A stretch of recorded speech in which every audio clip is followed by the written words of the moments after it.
Above all, don't lie to yourself. The man who lies to himself and listens to his own lie comes to a point that he cannot distinguish the truth within him, or around him, and so loses all respect for himself and for others. And having no respect he ceases to love. The world says, you have needs, satisfy them. You have as much right as the rich and the mighty. Don't hesitate to satisfy your needs, indeed, expand your needs and demand more. This is the worldly doctrine of today. And they believe that this is freedom. The result for the rich is isolation and suicide, for the poor, envy and murder. If you wish to glimpse inside a human soul and get to know a man, don't bother analyzing his ways of being silent, of talking, of weeping, of seeing how much he is moved by noble ideas. You will get better results if you just watch him laugh. If he laughs well, he's a good man.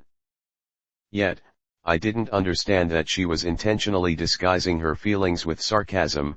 That was usually the last resort of people who are timid and chaste of heart, whose souls have been coarsely and impudently invaded, and who, until the last moment, refuse to yield out of pride and are afraid to express their own feelings to you. We're always thinking of eternity as an idea that cannot be understood, something immense. But why must it be? What if, instead of all this, you suddenly find just a little room there, something like a village bathhouse, grimy, and spiders in every corner, and that's all eternity is? Sometimes, you know, I can't help feeling that that's what it is. I am a dreamer.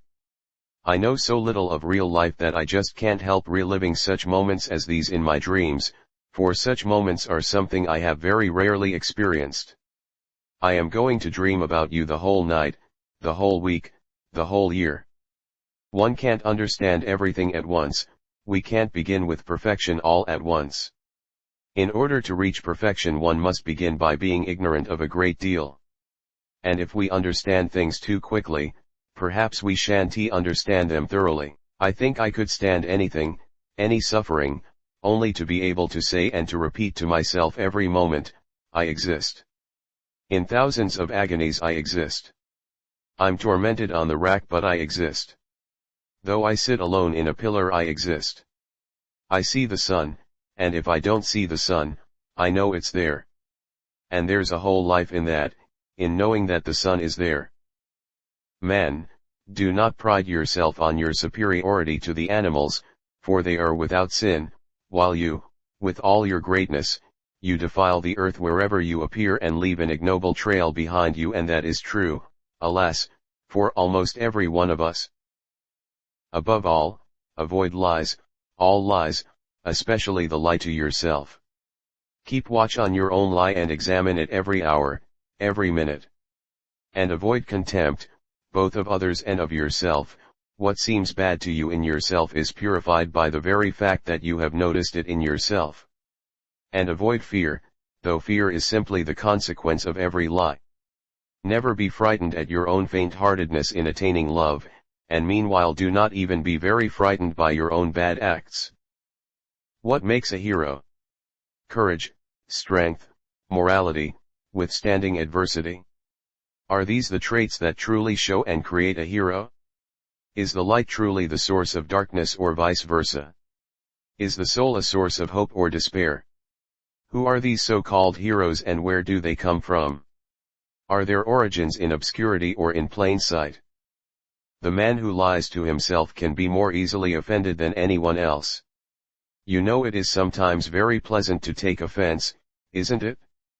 A man may know that nobody has insulted him, but that he has invented the insult for himself, has lied and exaggerated to make it picturesque, has caught at a word and made a mountain out of a molehill. He knows that himself, yet he will be the first to take offense, and will revel in his resentment till he feels great pleasure in it. Do you know, I don't know how one can walk by a tree and not be happy at the sight of it? How can one talk to a man and not be happy in loving him?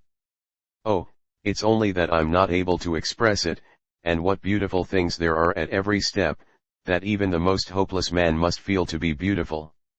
Look at a child. Look at God's sunrise. Look at the grass, how it grows. Look at the eyes that gaze at you and love you.